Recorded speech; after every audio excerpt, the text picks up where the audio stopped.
as a big Brooklynite, he has gathered a lot of attention. He looks ahead now to next week's states, and it's a battle uphill for him. Sanders needs 68% of all the remaining delegates to score the nomination.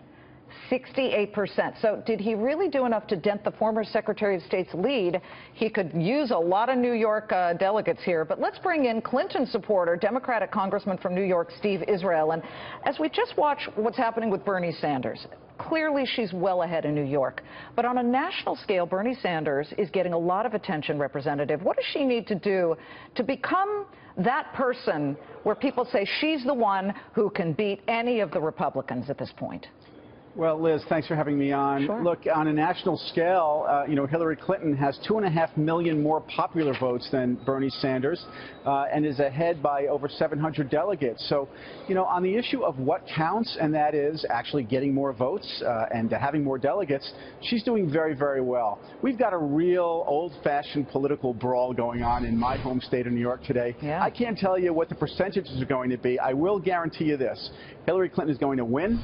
She's going to expand her popular vote over 2.5 million. She's going to expand her delegate count. It becomes a real uphill path for Bernie Sanders at this point. Her unfavorables, though, give her a real uphill path, Representative. It's almost stunning that she and Donald Trump, getting all the oxygen or much of it, are still the ones who have the highest unfavorables.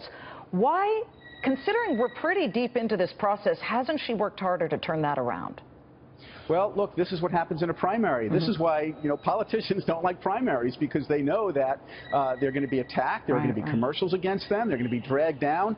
And that's just the effect of a primary. Donald Trump starts out with a 67% disapproval rating. It doesn't bother him. I think he's made the assumption that after the convention, he'll be able to heal.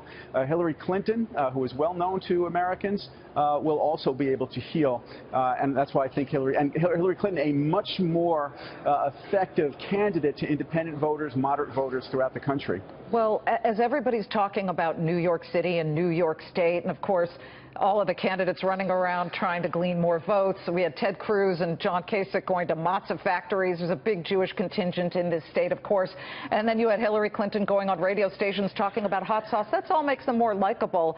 But we have a very serious situation going on in the Middle East. And of course, I bring up Israel. You've been a big supporter of the state of Israel. And you look at what happened just yesterday, another bus bombing. And it seems as if nobody's looking at these types of events and saying, here's what I will do. Hard and fast ideas here. As you, looking at Hillary Clinton, you also look at Bernie Sanders, the only Jewish candidate in the race. He recently said some things saying we need to be more even-handed with the Palestinians. How did that go over with someone like you? No, it didn't go over well at all, nor did Donald Trump saying we need to be even-handed. Look, I just came back, Liz, from the Middle East. I had a 90-minute-long meeting with Prime Minister Netanyahu. I was in Israel for 2 days, was in Iraq for 2 days, traveled throughout the Persian Gulf, landed on the Harry S. Truman carrier, and visited with the New York crew. And I'll tell you, you couldn't have a more vivid contrast.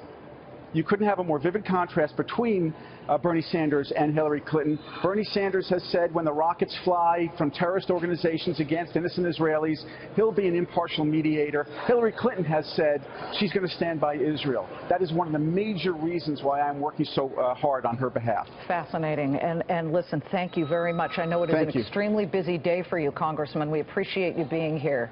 Thank you so much. Congressman Steve Israel, Democrat of New York. Thanks so much.